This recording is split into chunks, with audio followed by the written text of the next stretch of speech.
Major League Baseball player, incredible guy, Dominican guy, like a monster of a player, cool guy. And there was somebody who was insulting his deceased mother from the stands. He tried to go into the stands and attack this guy, and they held him back, but he was weeping on the field. He's a grown man, hundreds of millions of dollars. And even in that setting, those words were so hurtful to him that he had a visceral reaction. Your brain processes criticism the same way it processes physical pain. Harsh words literally can feel like a slap in the face. Everything is going to take you down. But if you know securely who you are and what your mission in life is, or what your vision you're called to do, nothing else can take you off of that. It takes like 5 to 7 positive interactions to counteract the emotional weight of one insult. Lights on. Laura Lentz. Hello. How's it going? Wherever you're listening to this or watching it, love you. Thank you for joining us. How to stay positive in a critical world. Well, we're already off to a great start. Oh my gosh. Spin that frame, girl. How to stay open to truth without being crushed by noise. One thing I see on the landscape right now is an amazing tension. There's so much creativity, so much opportunity, so many amazing, smart people with ingenuity, with passion to step out. It's awesome. There's never been an easier time to make a big difference. I tell people right now, like, if you're not doing something with your gifts and your talents, it's crazy, because there's never been more tools in your hands. I love that. And then I put it right next to the tension of so many critics. There's more opportunity, So many. but there's more critics than there has ever been that I know of. So many opinions to fight through like never before. And here's why I'm glad we're going to talk about this. And a lot of this comes from the questions that people send in. I think it's creating more fear than faith for people to move forward. And it's ingrained in the culture now. So there's always been critics, there's always been opinions, but it's never been to the degree that I see it now. It's just like, and for our kids, we've seen it on that level where it's ingrained in young people right now to everything you do has likes attached to it. So you've just trained your brain to immediately put an outfit out, have people comment about it, put a song out, want to read what people say about it. You want it, like, we didn't live in that world. Like, we didn't have that kind of critical lens where it's like everybody is always wondering, An opinion. what might people think about me? And it affects everybody in every walk of life. Like, there's not a person listening right now that has not felt the sting of horrific criticism, that has not had to carry the weight of opinions that you can't figure out whether those opinions matter or not. Like, we talk to people all the time who are dealing with their own family. How do I manage the opinions of family? You have any clues on that? Because we have great families, but you have very sharp wisdom when people ask you questions like that. But I had someone in our DMs, I think, was just saying that her family is like the biggest bullies in her life. And I found that so sad that is the type of family that this person is dealing with. Like, she has to cut them out because of it and protect herself and put up major boundaries, because she knows that if she's, going to be around the family, they are going to pick on her. And I just found that so awful. Yeah, it's a misnomer that because they're your family, it guarantees them access to your brain. Right. Like, a lot of people feel misguided loyalty. And it's like, it's fun to be able to tell people, like, just because they're your family doesn't mean they get to hurt you constantly. So that's a whole different subject. But I think why feedback, I'm going to say it again, feedback is so important in this life. If you get the right feedback, it can propel you into your destiny sometimes. And if you get the wrong feedback or opinions, it can put you in a prison. I can literally remember one of the most powerful pieces of encouragement I ever received that really helped me cut my course. I was preaching at a youth camp somewhere in the outskirts of Seattle, Washington. And I'd done some preaching, but it was a big deal for me. I cared a lot about it, preaching for a friend. And I preached the message, and it was one of those sweaty youth camp meetings where it's just packed to the gills, and it was just bad sound, and I preached my guts out literally. And after I was done, coming down the middle aisle, I saw the man I now know to be Jude Fuqua. Yes. And he comes up to me and he puts his hand on my chest, pushes me against the wall, and he said, "You are one of the most passionate speakers I've ever heard in my life. It is a gift from God. It is unbelievable. Don't you ever not preach like that. Don't let anybody tell you any different." And he spoke so deeply into my soul that as I sit here now as a 46-year-old retired minister, I still remember He's those the most words. passionate, Shout out to Pastor encouraging Jude wherever person he is. ever. But Yeah, that's he's how it amazing. should be. You Mhm. should have voices in your life that make, the wind in your sails increase, the encouragement in your heart lifts up. If you have that in your life, it's very, very powerful. If you don't, there's a way to form it. There's a way to get it. And I think that's kind of why you and I have a lot of compassion for people that have to deal with opinions, because we relate to it. And you don't have 100%. to have a big platform to understand the weight of what harsh words can do. And before we go any further, again, keep drawing a link as you listen to this between feedback and criticism. These are not the same things. And I want to give people a glimpse into what happens to your brain, the way that it deals with criticism. Let me say that again. I want people to understand what criticism does to your brain. Because we're so used to it. There are people here who are still in the dark ages that are like, it's not that big of a deal. It's just negative words, whatever. Well, it's just psychologically, it's not true. Scientifically, it's not true. Your brain processes criticism the same way it processes physical pain. So it activates the anterior cingulate cortex, which is that same region that gets triggered when you're physically hurt. So when someone says something cruel to you or something mean to you, you're acting like it doesn't matter. Your brain doesn't know that.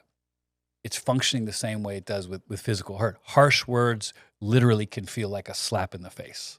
100%. So if you've ever heard something that stings, you're like, man, am I soft? No, you're not soft at all. You're human. And to act like that stuff's not real is why some people get stuck, because they haven't been honest. Like, hey, something really did hurt me. If you've ever had one comment rattle you, Oh, yeah. for hours or even days, it's not because you're soft. It's because you're human. There is a story I read recently about a Major League Baseball player, incredible guy, Dominican guy, just looks like a statue, just like a monster of a player, cool guy. And there was somebody who was insulting his deceased mother from the stands. Oh my And gosh. he tried to go into the stands and attack this guy, and they held him back, but he was weeping on the field. This is a grown man, hundreds of millions of dollars. And even in that setting, those words were so hurtful to him that he had a visceral reaction.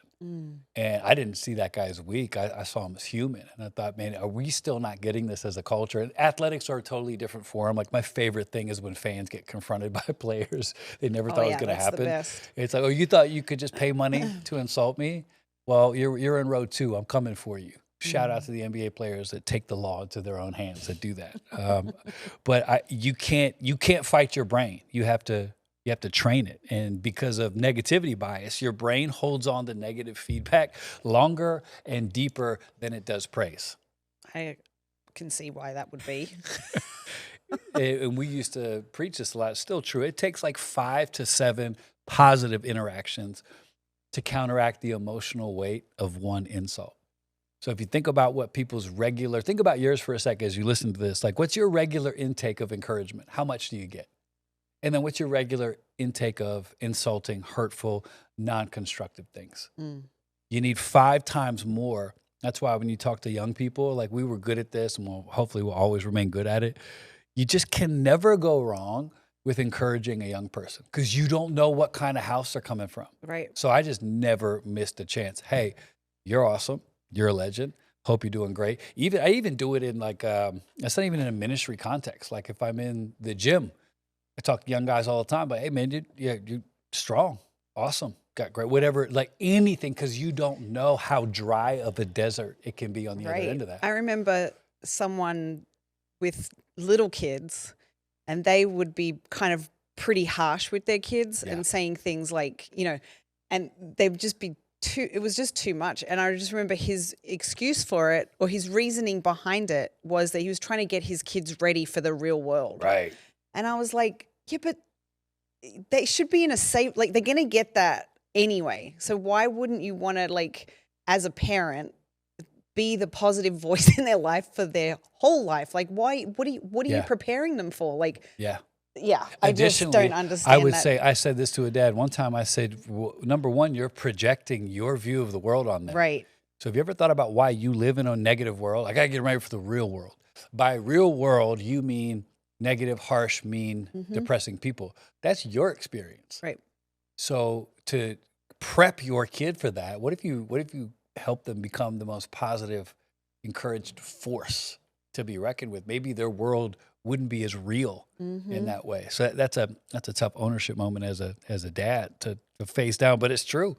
All that to say, parents, Memo, let's give a high five, because me and you are perfect parents. It's hard to relate to parents who don't have it all together, because especially yesterday as we sat there with our kids and just got such great feedback. I was like, man, do we have it all right? We should call this podcast Perfect Parenting. Yeah, we would be top of the list on that one. Top of the line. We know what we're doing. But as a parent, be conscious, and I am, and it's definitely radically altered the way that I handle our children. How many times do you tell them what they're not doing right versus how many times do you tell them what they are doing right? Just a simple game. Have fun. I think I'd be guilty with that one, a bit more on the naggy mum side, maybe. I don't think so, love. I think maybe just when it comes to the trash. That's all I need.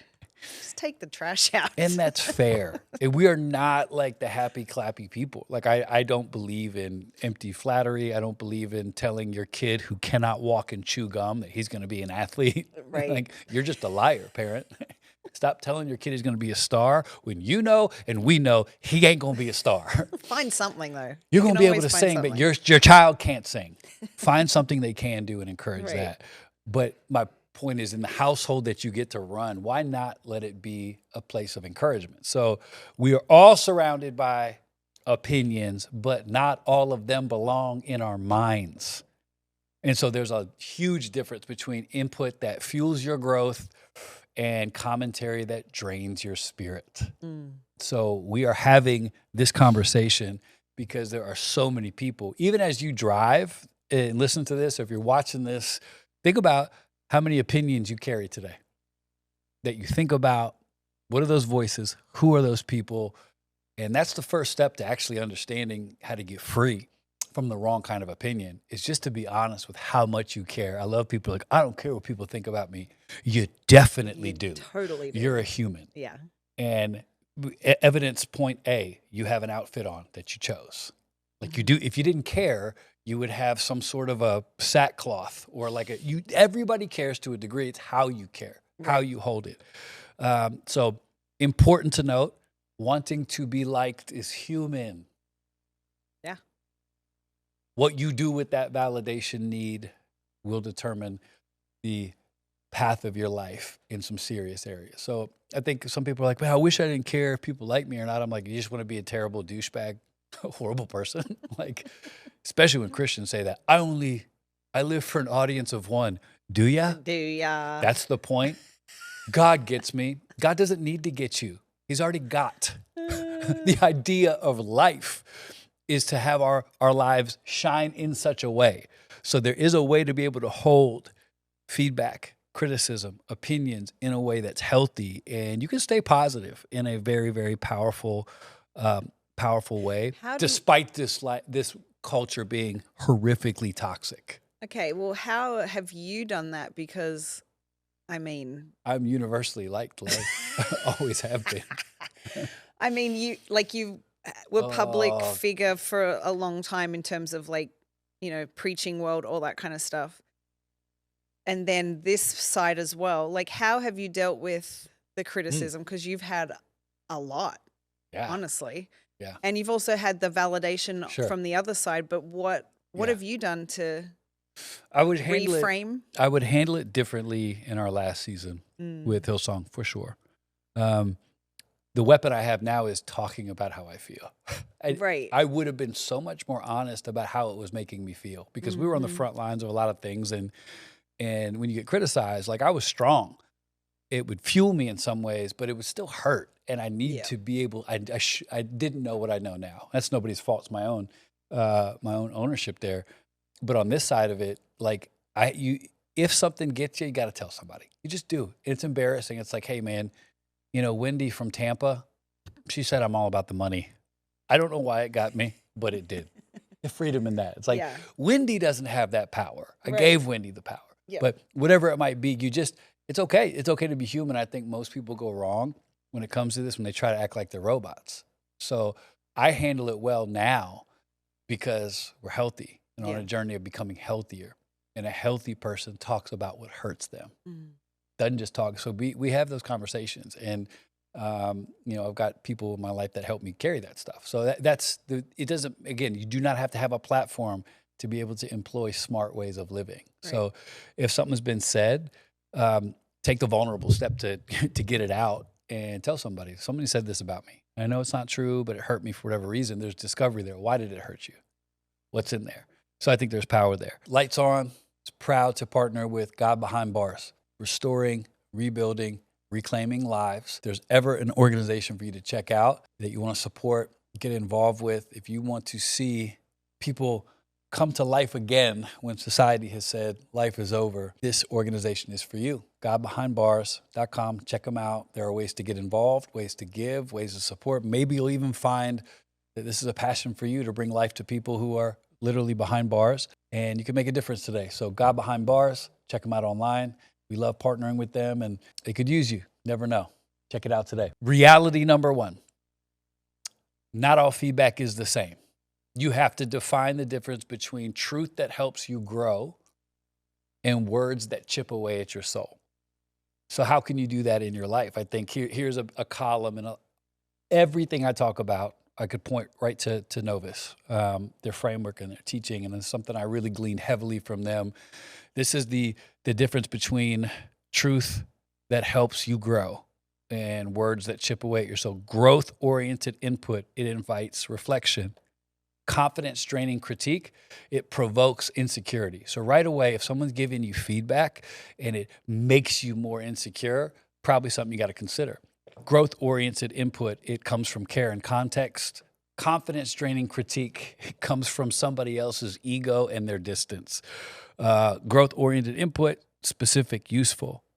Confidence-draining critique, vague, laced with judgment.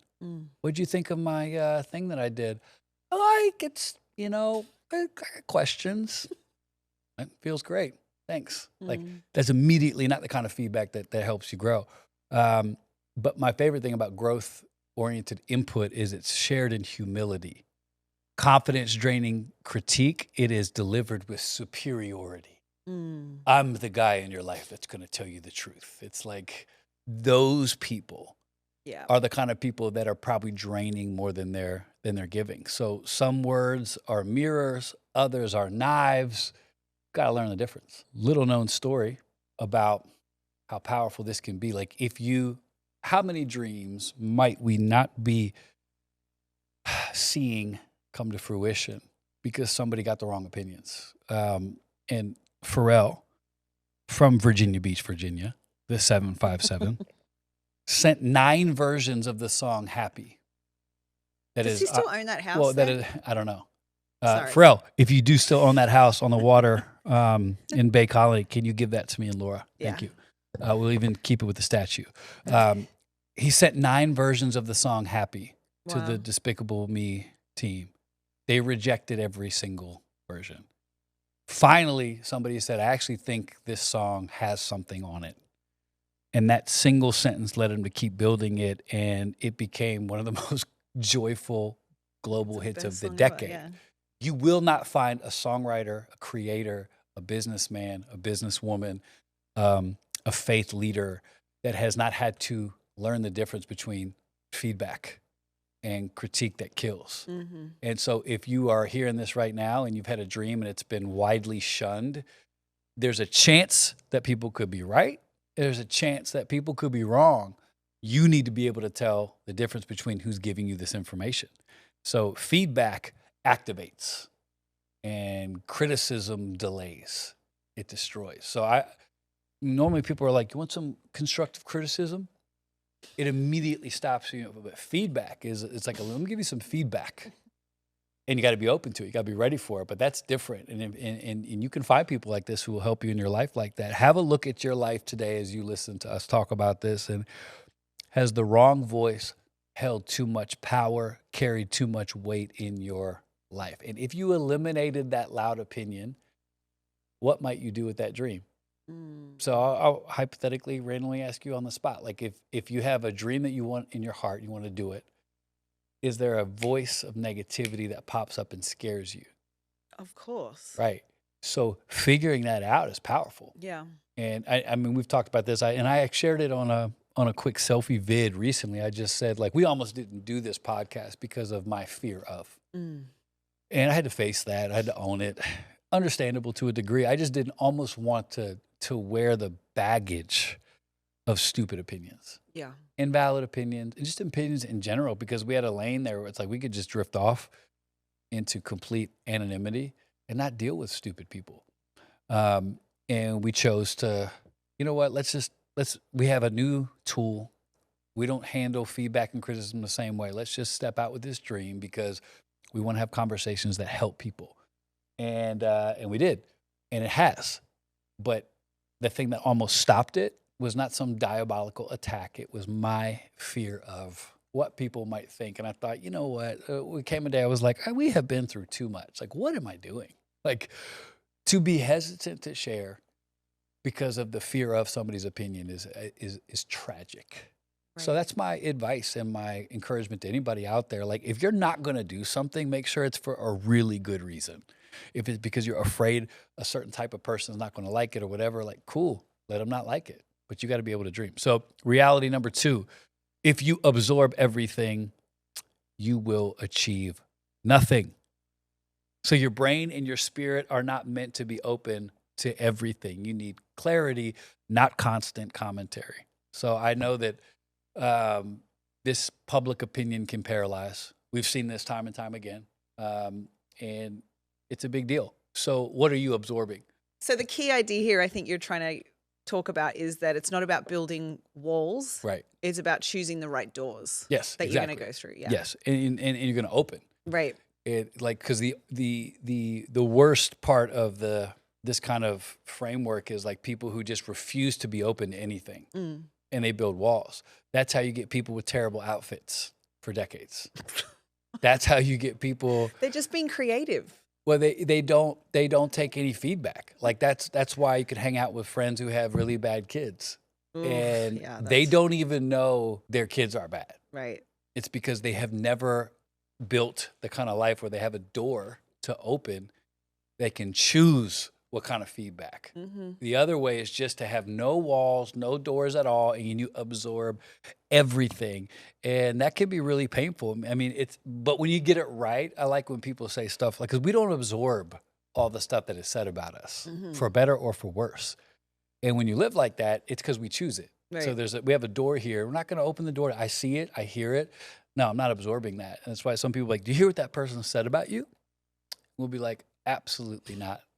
Feel free. Well, that was funny. And they'll say it, and you'll be like, cool. Like, it didn't impact my life at all before I heard it. Won't impact it now. Yeah. Well, that's like just this week, your pod came out with Mel Robbins. Oh, yeah. And we're on a text with her, and and I was like, wow, the comments are so beautiful. Yeah. And it was just, a lot of them are. There's obviously both things happening. Sure. But you and her never look at comments. So you guys just stay above all that, and you don't even look at them. No. Neither does Mel. But it was just funny because I'm the one being like, yeah, they were so nice, blah, blah, blah. Well, yeah, because it's a trap. Right. It's like, and that's why it's so funny when I've never understood celebrities that freak out about this. Like, I'm getting so much hate. Yeah. Well, the last post you did, you talked about how you're getting so much love. Like, what? choose your war here. Yeah.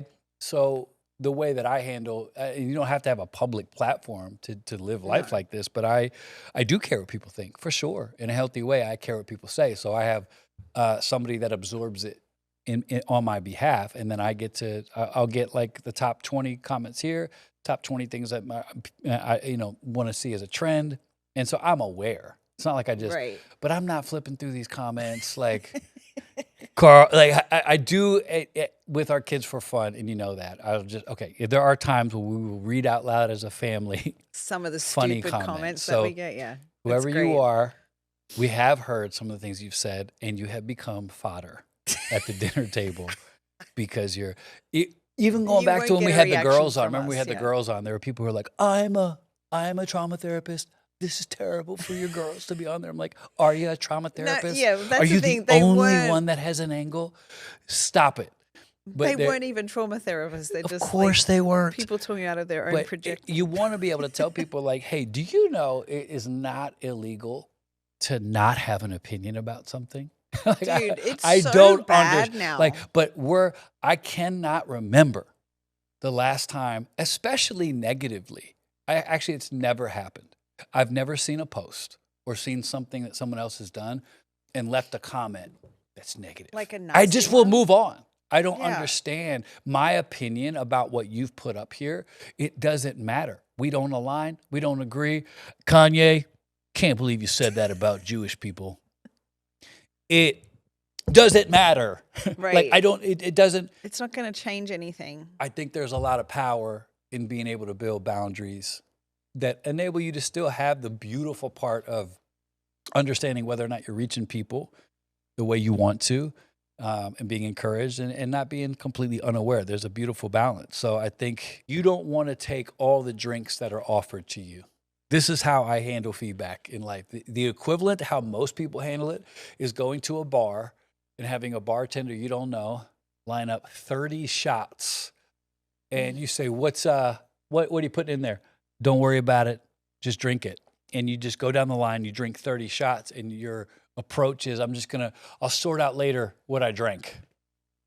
Well, that's going to go bad. Yeah. That's exactly what happens when people have no boundaries with opinions. They don't know who they are. They don't know what they're drinking. They don't know what they're consuming, and they end up getting really sick. And you're like, but you need to don't take. It's just because someone puts an opinion in front of you does not mean you have to drink that thing. And that's a huge way to stay healthy. Just making sure it's like, man, like, did you unconsciously drink that opinion? I know I'm a piece of crap. I'm this, I'm that. It's like, nah, you don't have to take all the drinks that are offered to you in this life. We live in a world now that in a good way, honors and validates people's voice. We should have that. It doesn't mean I have to listen to your voice. And the equivalent of what people do now with whether it's posting on social media or ideas, like it's like the opinions of people matter to a degree that is just wildly unhealthy. It would be like preaching a sermon, which is now kind of what guys do, and then putting it online, and then you gauge how good the sermon was. Right. Based on the comments. Yeah, that's crazy. Guess who would have had 0 likes a lot? The guy from Nazareth. Right. Like if you are gauging the value of what you're doing on how much or how little it is liked, it's very, very, very dangerous ground. To a degree, we all want our stuff to be liked, of course. But if we do an episode that matters to us and it's not as liked, we will factor that in and going to do exactly what we feel in our heart is right. Right. Of course you want people to like it, but that's the meter. So for young creators out there, maybe even old creators, like be very careful with how much weight you give it. So I like calling it the access to influence filter. This can save somebody's encouraged spirit. This is important. So listen closely if you are passionate about making sure you got the right voices. Access to influence filter. So before you consider an opinion, put it through these 5 paces. Ready? Number 1, do they want the best for me? Number 2, do they know my values and my vision? 3, do they lead themselves well? This eliminates 98% of Instagram opinions. Are they, number 4, are they offering something I can grow from, or are they just reacting? And number 5, does their feedback expand my possibilities or reduce my sense of self? So listen to that slowly. I want somebody to lock it in because that's my filter, and it has produced explosive growth in my life.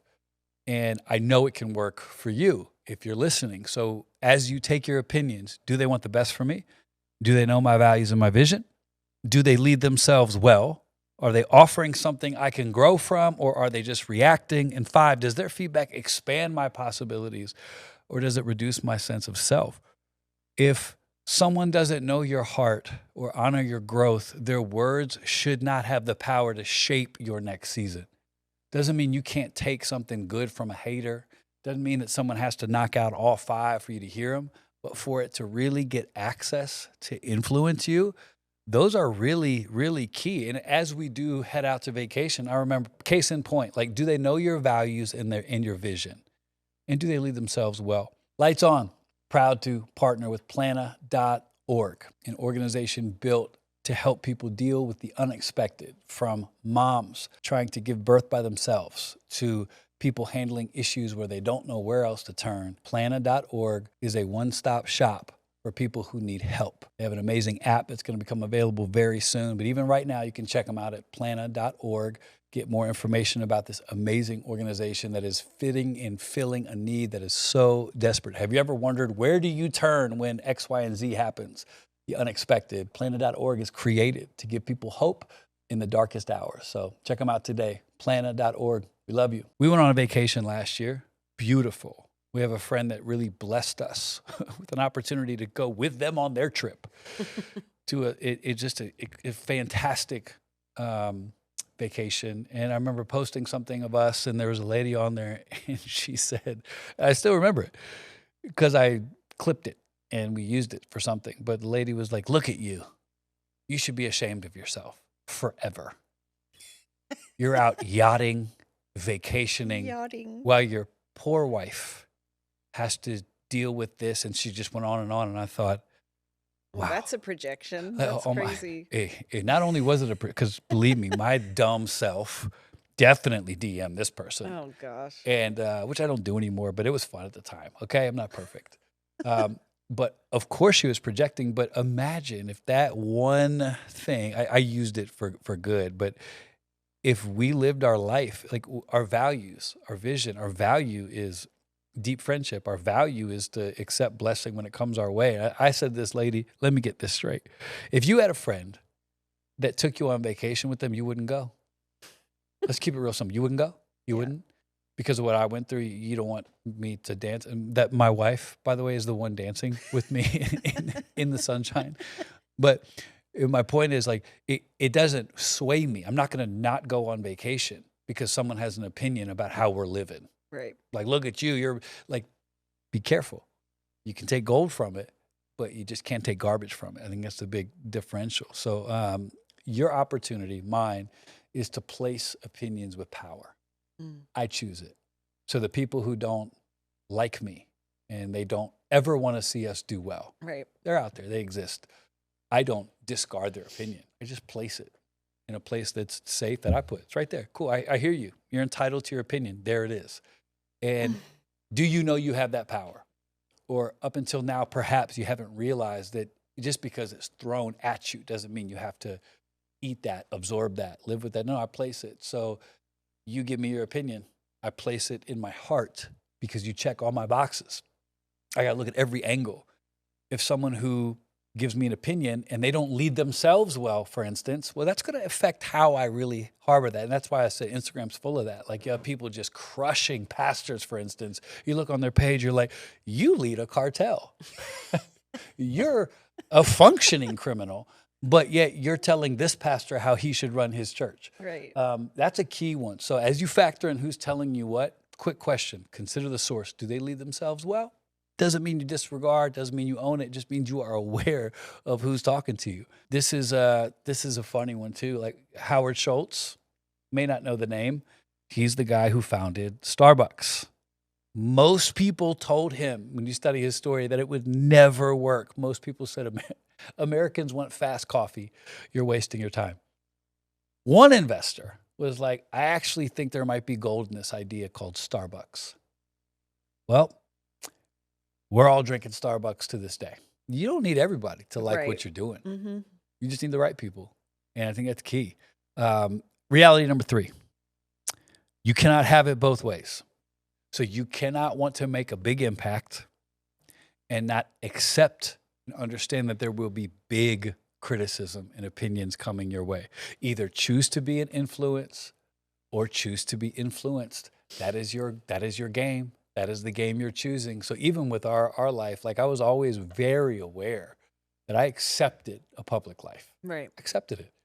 So rise, fall, especially during a fall, I got it.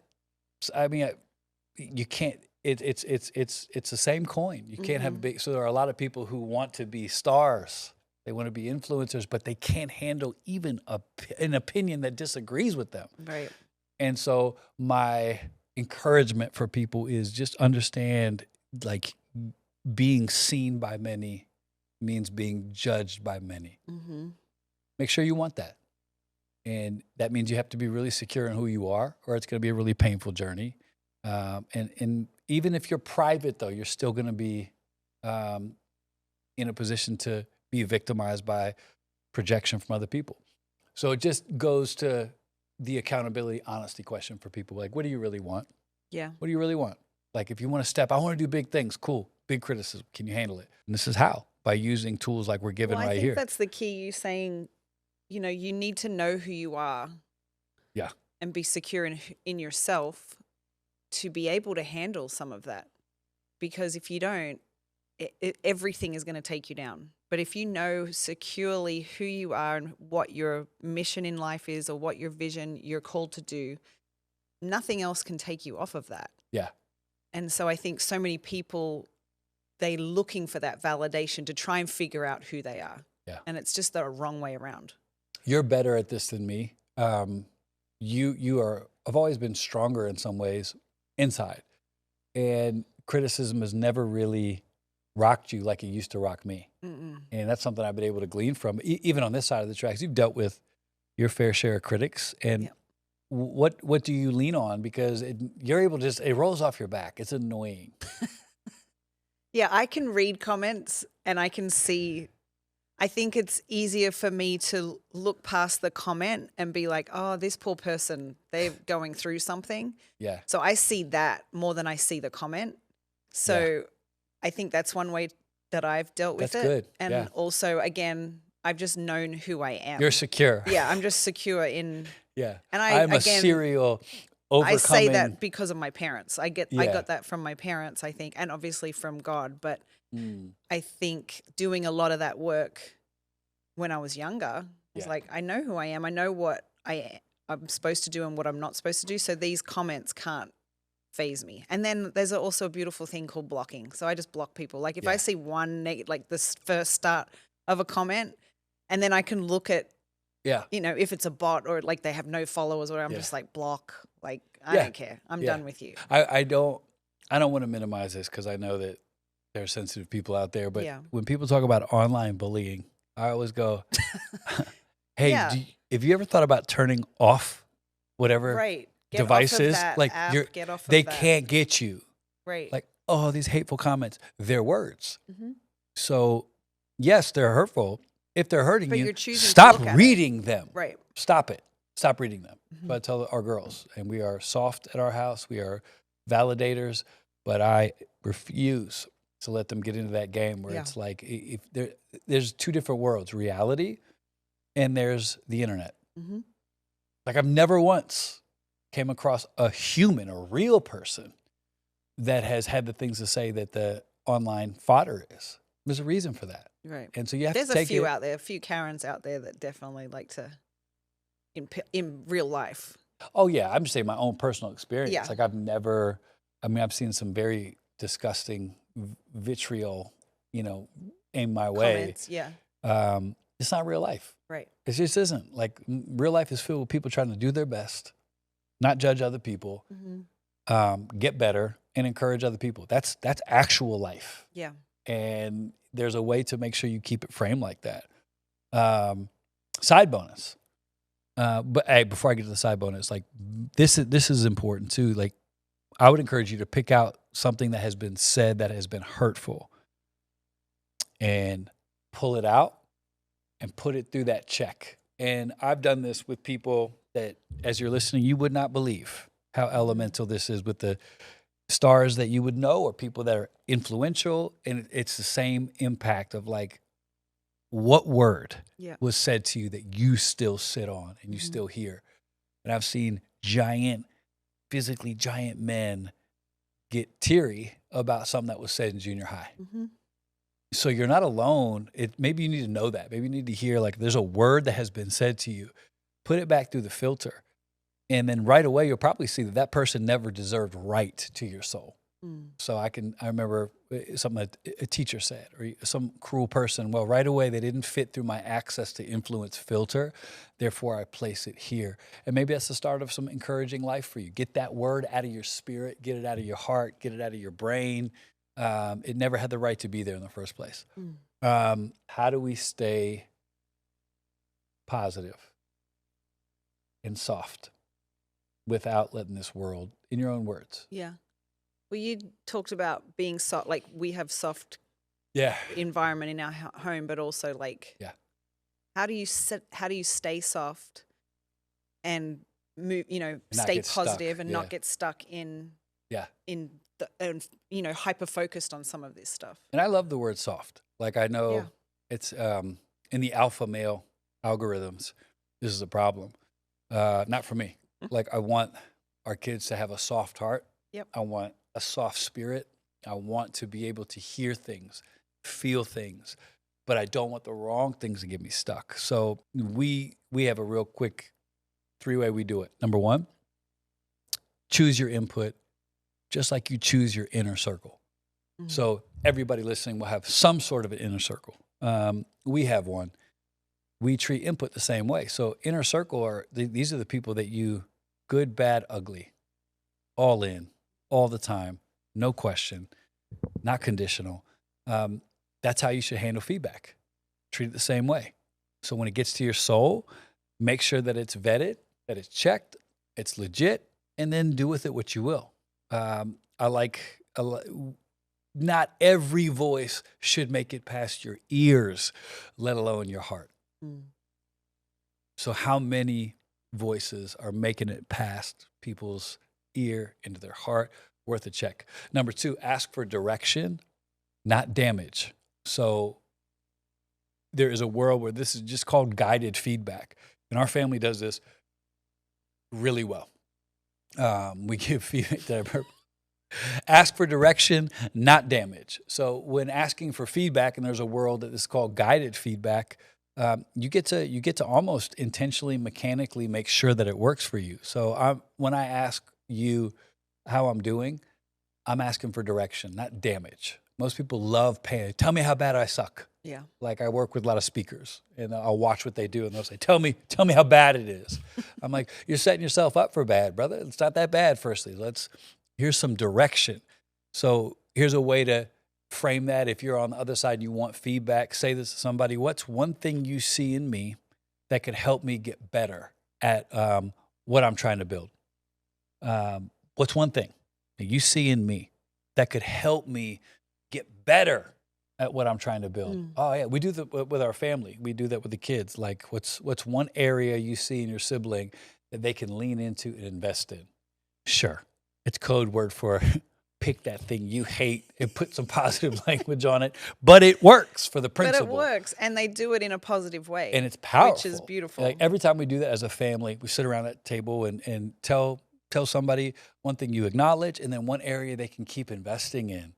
And it's really, really beautiful because you get a piece of feedback. Because Dad, what did Charlie said to me? She was like, one area you can invest in is your security, that we know you care. And I was like, what is she? Yep, I can. Because what she didn't say is you're too touchy or you're too intense or whatever. And she framed it in a way that got right to my soul. And I went, oh, she's so right. But that's a 19-year-old using this tool. You can use it. So in your office, if you're an artist, ask somebody like, what's an area that I can really invest in as a speaker? You've heard my message. Hey, man, I think you can, rather than, there's not enough Bible in here, man. You need some more Bible. Here's an area you can invest in. I'm interested in you showing some of your spiritual depth more because you have a lot to offer there. Boom. Empowering, freeing, kind, arming rather than disarming and disempowering. So I think that's a huge thing with feedback. This weeds out projection and it invites partnership. Yep. And people love to project with their criticism. They sure do. No one's ever going to listen to that. Absolutely. I wouldn't do a song like that, man. People don't like songs like that. Excuse me. You're a failed artist. You're speaking from your horrific track record of songs that were terrible. How about you give me some different direction? So I think there's a world where you got to be able to see through that. And I'm not looking for people to project. I want partners to help me get better in life, and I want to be a partner for somebody else in that regard. J.K. Rowling, she wrote Harry Potter. I need to state this on the record. I've never read a Harry Potter book, never seen a Harry Potter movie. Same. And there's a reation for it. I feel like we should, though. Maybe we should dive into it. I don't know. I don't think our kids all would respect, care. all respect to those that do. I don't believe in witchcraft or magic. I'm just kidding. I got to make it spiritual. But the author of the Harry Potters, rejected by 12 publishers. Somebody actually told her story was too strange, too long, too risky. And then there was an editor who gave the first chapter to his daughter. The daughter reads it, and the daughter goes, I want more. That was the door that opened for her that became maybe the most beloved franchise in history, billions of dollars. 12 publishers. I don't know if I could get through 12. I'm too soft. Like by the second publisher, I'm like, this is the worst book idea ever. Let's redo it. J.K. Rowling must have had a pretty good filter. Amazing. To make sure that someone encouraged her to get to the point where by the 12th one, she's like, this has been good all 11 times. That's powerful. If you give every voice permission to shape your identity, you'll lose yourself in somebody else's noise. I think that's a great way to articulate how some people are forming who they are. It's an amalgamation of a million different opinions. And that's why there's no distinction. That's good. So how many people are forming who you are? I mean, we're lucky. We're Jesus people. So our identity is kind of concrete as far as who we can become. But for everybody, regardless of your faith, like how many people are forming your opinions? I think it's not about ignoring critics. It's about building a life where truth can reach you. Lies can't. Right.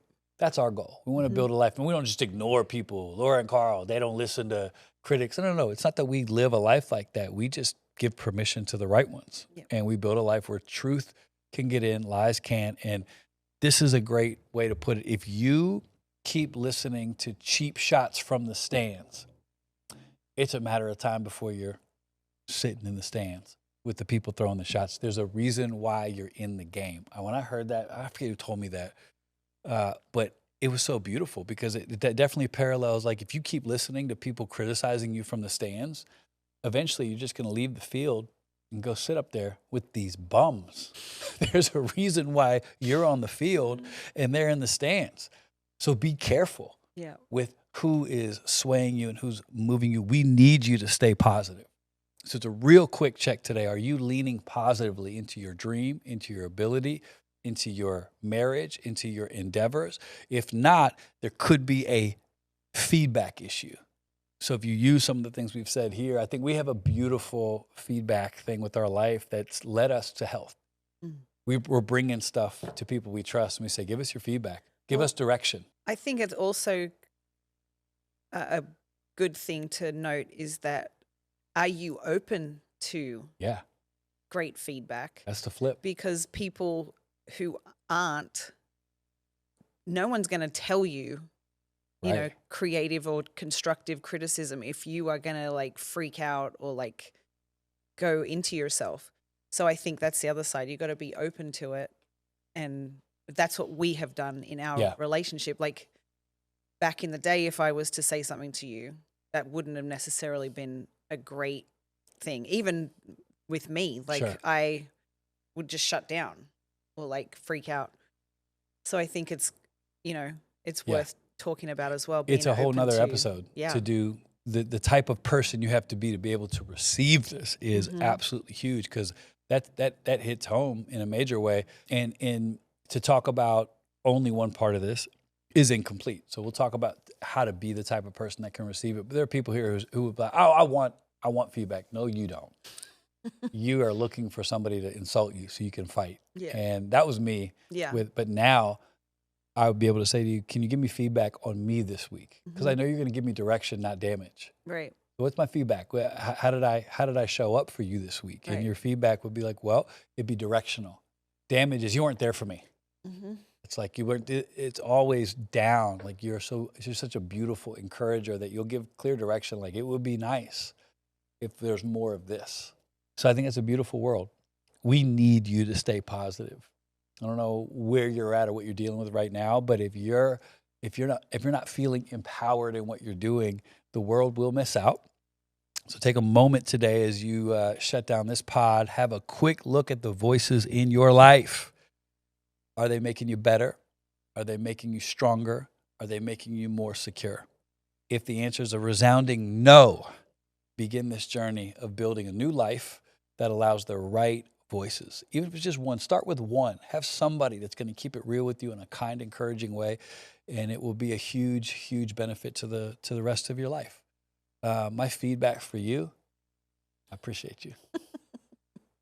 Quickly, Thanks. End this Lights On podcast with feedback about how great I am.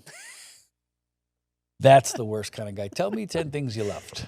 Tell me. Give me 19 reasons how I'm awesome. You just are. You're just great. I just Yeah, you just are. You know what? On that note, hey, we love you. Thanks for checking in. Lights on. Until next time. Lights off.